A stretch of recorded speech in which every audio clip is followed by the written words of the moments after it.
कहानी की शुरुआत में हम योखेम नाम के एक आदमी को देखते हैं जो कि रेगिस्तान में भटक रहा था। बात ऐसी है कि योखेम शादी के बहुत सालों बाद भी अभी तक के बेऔलाद है। इसीलिए उसे लग रहा था कि ईश्वर उससे नाराज है और वो उसे शराब दे रहे हैं। इसी वजह से वो उन्हें राजी करने के लिए इस तरह रेगिस्तान में भटक रहा था और इसकी हालत पर रहम खाते हुए इसके सामने एक फरिश्ता नाजिल होता है जिसका नाम गैब्रियल होता है। और वो योखेम से कहता है कि तुम्हारे घर पर एक बेटी जन्म लेंगी, इसके बदले में एक शर्त माननी होगी। पर योखेम उस फरिश्ते से कहता है कि मैं तुम्हारी हर शर्त मानने पर ये राजी हूँ। जिस पर वो फरिश्ता उससे कहता है कि जब तुम्हारी बेटी बड़ी हो जाएगी तो तुम्हें इसे मंदिर के हवाले करना होगा। योखेम गैब्रियल की ये बात मान लेता है। इसी के ईश्वर ने इन्हें आशीर्वाद दे दिया था, इसलिए योखेम की बीवी प्रेग्नेंट हो जाती है और इन्हें प्रेग्नेंट हुए पूरे 9 महीने बीत चुके हैं। अब इस बीच हम यहूदियों के राजा हेरोड को दिखाया जाता है। राजा हेरोड लोगों पर बहुत जुल्म करते थे, इसी वजह से बहुत से लोग इनके खिलाफ हैं। हालांकि हेरोड का नाम लेकर लोग एक दूसरे को भड़काते जरूर है, लेकिन वो इसका कुछ नहीं बिगाड़ पाते। राजा हेरोड का जो सेनापति है इसका नाम मार्कुलस है और वो लोगों के बीच में रहकर ही लोगों की बातें सुनता है। और जब लोग राजा हेरोड के बारे में बुरा भला बोलते हैं तो इन्हें बहुत पीटता है। इसके बाद राजा हेरोड को पता चलता है कि इनकी बीवी अपने भाई के साथ मिलकर इनके खिलाफ साजिश रच रही थी, इसीलिए राजा हेरोड अपनी बीवी को जान से मार देता है और सेनापति मार्कुलस उसके भाई को जान से मार देता है। इसके बाद हम योखेम की बीवी को देखते हैं जो कि एक बेटी को जन्म देती है। ये लोग इसका नाम मैरी रखते हैं और इसे पाकर बहुत खुश होते हैं। धीरे धीरे दिन बीतता है और अब मैरी बड़ी हो जाती है और फिर एक दिन गब्रियल मैरी के माँ के सामने प्रकट हो जाता है। इसे देखकर मैरी की माँ समझ जाती है कि अब मैरी के जाने का वक्त हो चुका है और वो योखेम को इस बारे में बताती है। इसके योखेम मैरी को मंदिर ले जाने से पहले उसे सब कुछ बता देते हैं। ईश्वर ने उसे एक खास मकसद के लिए पैदा किया था। बाद योखेम मैरी को जेरूसलेम एक मंदिर में ले जाकर छोड़ देते हैं, जहाँ इसकी मुलाकात एना नाम की एक औरत से होती है और वो औरत मैरी से मिलकर बहुत ज़्यादा खुश होती है। इसके बाद हम इस मंदिर के मुख्य सदस्य बाबा ब्रेंड बूटा को देखते हैं। अगले दिन से मैरी को यहाँ पर पनाह दे दी जाती है और वो सारा काम करने लगती है। बाबा ब्रेंड बूटा मैरी से वचन देता है कि यहाँ पर वो बिल्कुल सुरक्षित रहेंगी, क्योंकि यहाँ पर बहुत सारी लड़कियाँ पहले से ही काम कर रही हैं। बाद अगली सुबह मैरी अपना काम खत्म करने के बाद जब खाना लेने जाती है तब उसे मंदिर के बाहर एक भिखारी दिखाई देता है। मैरी इस भिखारी को खाना खिलाने के लिए अपने खाने में से कुछ हिस्सा निकाल लेती है, लेकर बाहर जाती है और भिखारी को दे देती है। भिखारी बहुत खुश होता है और इसके साथ साथ मैरी और भी लोगों में खाना बांट देती है। खाना बांटने के बाद जब मैरी अपने कमरे में जा रही थी तभी इसके सामने शैतान आ जाता है। इसे पूछता है, तुम राजा हेरोड की पूजा करती हो या फिर नहीं? जिस पर मैरी कहती है, मैं सिर्फ ईश्वर को मानती हूँ और ईश्वर की ही पूजा करती हूँ। ये सुनकर वो शैतान नाराज हो जाता है। तभी वहाँ पर इसे रोकने के लिए गैब्रियल आ जाता है और वो इससे कहता है कि तुम इस लड़की से दूर रहो।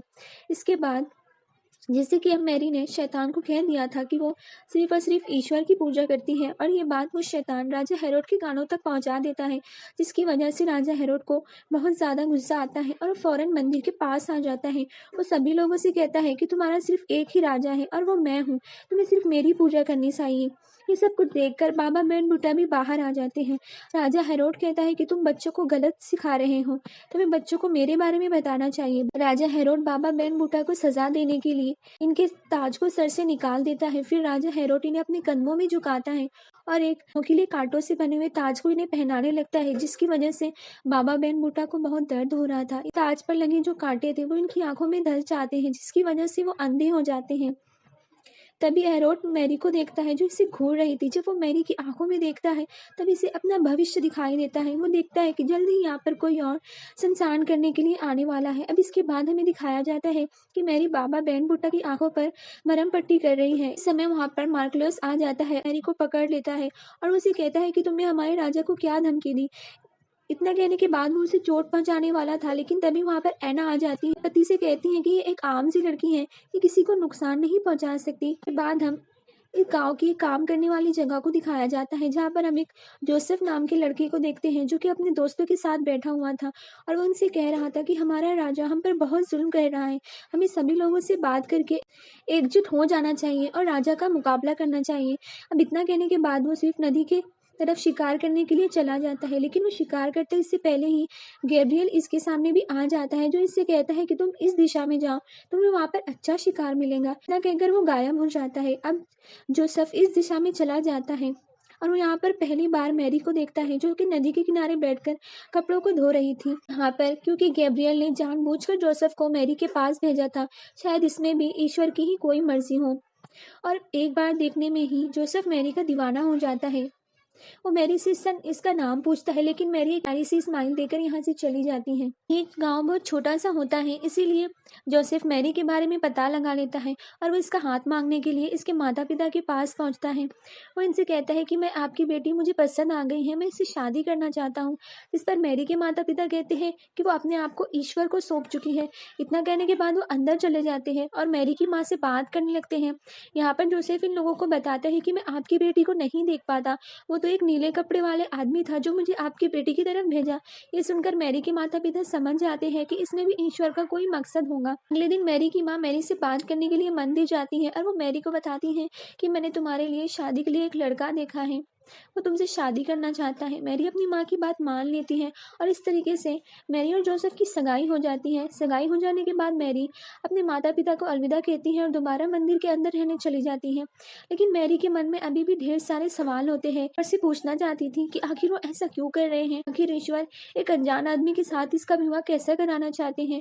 सवालों को पूछते हुए वो लेट जाती है और कुछ समय के बाद इसे इन सब बातों का जवाब देने के लिए गैब्रियल यहाँ पर आता है। गैब्रियल मैरी से कहता है कि तुम्हें एक बेटे की प्राप्ति होगी जो डेविड का नया साम्राज्य बनेगा और यहूदियों पर राज करेगा। कुछ लोग इसे चाहने वाले होंगे और कुछ लोग विद्रोही होंगे। अपने बेटे को जन्म दूंगी तब आसमान में एक सितारा चमकेगा। मैरी कहती है कि मेरी अभी तक शादी भी नहीं हुई। गैब्रियल कहता है कि ये वधी का विधान है और इतना कहने के बाद वो गायब हो जाता है। अब अगले दिन जब मैरी की आंख खुलती है तो उसी रात की बातें याद आती है। इस अन्ना के पास जाती है, यहाँ मैरी को देखकर समझ जाती है कि वो प्रेग्नेंट है। मैरी कहती है कि ईश्वर की बरका है और ऐसी ही बरका हर किसी पर नहीं होती। पर मैरी और ऐना की बातें एक लड़की खड़ी होकर सुन लेती है और वो ये बात जाकर बाबा बैन बूटा को बता देती है, जिसकी वजह से बाबा बैन बूटा मैरी को मंदिर से बाहर निकाल देती है, क्योंकि उनका मानना ऐसा था कि लोग ये कहेंगे मैरी ने अपने आप को ईश्वर को सौंप दिया है, इसके बाद भी उसने एक इंसान के साथ गलत किया। लेकिन अगर मैरी सच्चाई किसी को बताती तो वो कोई भी इस पर यकीन नहीं करता। ऐना कहती है कि बेटा घबराओ मत, ईश्वर चाहते हैं कि तुम्हारे साथ ऐसा ही हो। मैरी घर आ जाती है और अपनी माँ को बताती है कि मंदिर से इसे निकाल दिया गया है और साथ में ये भी बताती है कि वो प्रेग्नेंट है। बात को सुनकर उनकी माँ ज्यादा हैरान नहीं होती, क्योंकि वो पहले से इस बात जानती थी कि ईश्वर ने मैरी को एक खास मकसद के लिए पैदा किया है। और वो मैरी से कहती है कि घबराओ मत, तुम्हारा जन्म भी ईश्वर की तरफ से एक तोहफा था। मैरी कहती है कि वो ये बात अपने पिता को बता सकती है, जिस पर इसकी माँ कहती है कि तुम्हें ये बात किसी को भी बतानी नहीं चाहिए। तुम यहाँ से मेरी बहन के पास चली जाओ, वो भी 6 महीने से प्रेग्नेंट है, वो तुम्हारी देखभाल करेंगी। अगर कोई यहाँ पर बिना शादी के प्रेग्नेंट हो जाता है तो यहाँ के लोग इसे पत्थर से मारते हैं, लेकिन तुम्हारे साथ जो हुआ है अगर वह सच्चाई तुम लोगों को बताओगी तो कोई भी तुम पर यकीन नहीं करेगा। अब इसके बाद मेरी अपनी माँ के कहने पर अगले दिन ही अपनी खाला के घर चली जाती है। इनका नाम एलिजाबेथ होता है और वो 6 महीने की प्रेग्नेंट होती है। मैरी को देखकर वो इस बात का अंदाजा लगा लेती है कि इस समय मैरी भी प्रेग्नेंट है। इसके बाद मैरी को यहाँ रहते हुए कुछ महीने बीत जाती है और एलिजाबेथ ने भी अपने बच्चे को जन्म दे दिया। इसके बाद हम जोसेफ को दिखाया जाता है। यहाँ पर जितने भी काम करने वाले लोग होते हैं वो जोसेफ के ऊपर हंस रहे थे, जिस पर एक आदमी जोसेफ को बताता है कि सबको मालूम चल चुका है तुम्हारी बीवी प्रेग्नेंट है और तुम्हारी बीवी के पेट में एक नवजात बच्चा पल रहा है। ये सुनकर जोसेफ को बहुत गुस्सा आता है और वो उस आदमी को पीटने लगता है। तभी पीछे से एक आदमी आता है, जोसेफ के सर पर मारता है, जिसकी वजह से जोसेफ नीचे गिर के बेहोश हो जाता है। कुछ महीनों के बाद जब मैरी वापस लौटकर अपने घर आती है तभी मैरी से बात करने के लिए यहाँ पर जोसेफ भी आता है और उसके पिता उससे ये कह देते हैं कि मैरी अपने खाला के घर है।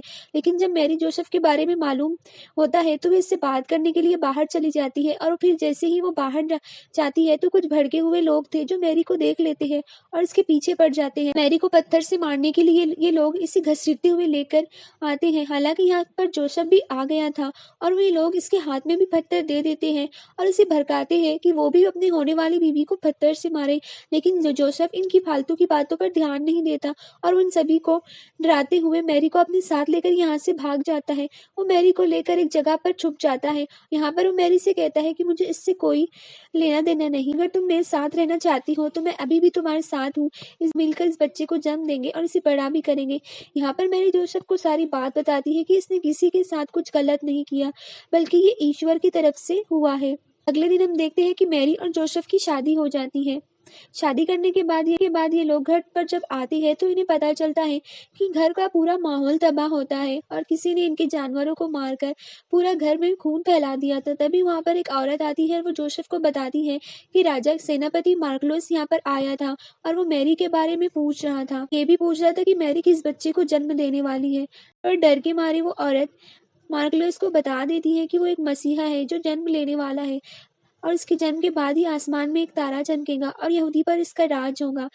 इसके बाद हम देखते हैं कि जोसेफ अपनी पूरी फैमिली को लेकर जंगल में रुक गया था क्योंकि रात हो गई थी। लेकिन जंगल में कुछ डाकू और लुटेरे जो रात के समय इनके सामान को लूटने के लिए आते हैं। इस बीच हाथापाई और मारपीट हो रही थी। इसी बीच योखेम घायल हो जाते हैं और एक लुटेरा इन्हें चाकू से मार देता है जिसकी वजह से योखेम की जगह पर ही मौत हो जाती है। इस बाद मैरी अपने पिता का फ्यूनरल करती है और अभी अकेले ही बचे हुए होते हैं। इसीलिए जोसेफ मैरी की माँ को बोलता है कि वो मैरी को लेकर बेथलेहम जा रहा है। वहाँ पर मेरा परिवार रहता था और वहाँ पर हमें कोई खतरा भी नहीं होगा। अब इसके बाद मैरी को लेकर जोसेफ बेथलेहम पहुंच जाता है। यहाँ पहुंचकर मैरी की हालत काफी खराब हो रही थी, इसीलिए वो मैरी को एक जगह पर लाकर बिठा देता है और इससे कहता है कि वो रूम देखने के लिए जा रहा है। वो रूम देखने के लिए कईयों के दरवाजों पर जाता है लेकिन कोई भी उसे रूम देने के लिए तैयार नहीं हो रहा था। कोई तो बात थी जिसकी वजह से कोई भी रूम नहीं दे रहा था। औरत से पूछता है कि आखिर यहाँ पर इतनी भीड़ क्यों लगी हुई है।